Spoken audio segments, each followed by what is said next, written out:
দেবাসুরের যুদ্ধে একবার দেবতারা অসুরদের হারিয়ে দিয়েছে।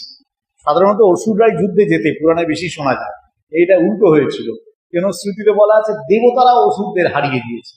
হারিয়ে দিয়ে দেবতাদের খুব অহংকার হয়েছে, বলছে ও বাবা আমরা কত শক্তিমান দেখছো, সবাই আমরা কিরকম হারিয়ে দিয়েছি। দেবতাদের মধ্যে 3 জন ছিল লিডার, মানে ধরতে পারেন 3 জন উইং কমান্ডার আর কি, মানে 3 জন কমান্ডার মানে লেফটেন্যান্ট জেনারেল ছিল আর কি।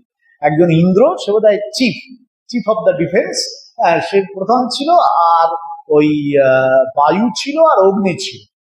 এরা 3 জন মেইন ছিল। তার ন্যাচারালি এদের অহংকার সবচেয়ে বেশি। তা এরকম যখন অহংকার তাদের হয়েছে, তারা ভাবছেন যে আমরা তো এতগুলো অসুরদের হারিয়ে দিলাম, আমরা খুব শক্তিশালী। তখন হঠাৎ তারা দেখলেন দূরে একটা অদ্ভুত সুন্দর দিব্য মূর্তি সম্পন্ন এক পুরুষ আবির্ভূত হলেন। তারা অবাক হয়ে গেলেন, কি? তখন তাদের মধ্যে প্রথমে সবাই বললেন অগ্নিকে, যে অগ্নি তুমি যাও, তুমি তো পুরোহিত, পুরোহিত মানে আগে আগে যাবে আর তো তুমি যাও, তুমি গিয়ে একবার জিজ্ঞেস করো তো ওনাকে যে উনি কে, কি ব্যাপার, হঠাৎ করে এখানে এসেছেন কেন।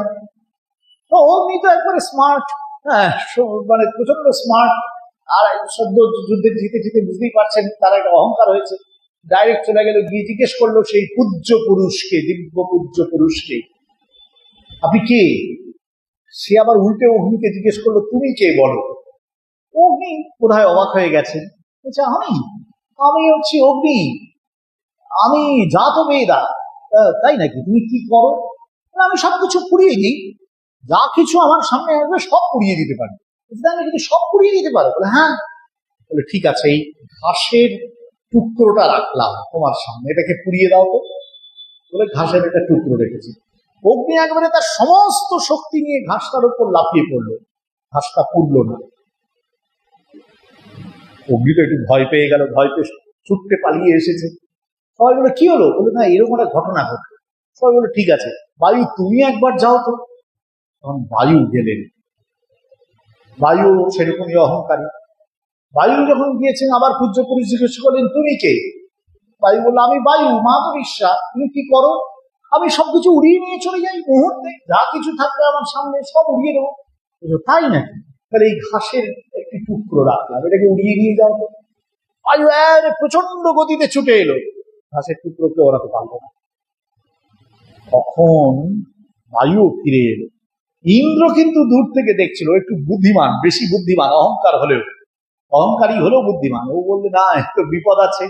এই যে পূজ্য পুরুষ, ইনি তো সাধারণ কেউ নন, একে কিন্তু ভালো করে জানতে বুঝতে হবে ইনি কে। তখন ইন্দ্র সমস্ত দেবতাদের নিয়ে সাধনায় বসলেন।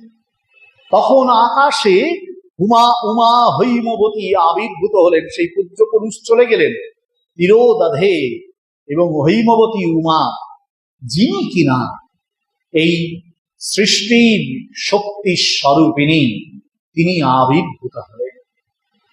তিনি এই সমস্ত দেবতাদের সামনে আবির্ভূত হলেন।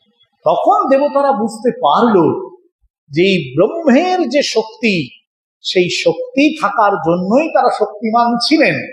ব্রহ্ম সেই শক্তিকে হরণ করে নিয়েছিলেন, সেই জন্য তারা ঘাসটিকে পর্যন্ত পড়াতে পারেননি। ব্রহ্ম শক্তি দিয়েছিলেন বলে তারা অসুরদের হারাতে পেরেছিলেন, আর ব্রহ্ম সব নিয়ে নিয়েছিলেন বলে তারা ঘাসটিকে পোড়াতে পারেননি, ওড়াতে পারেন।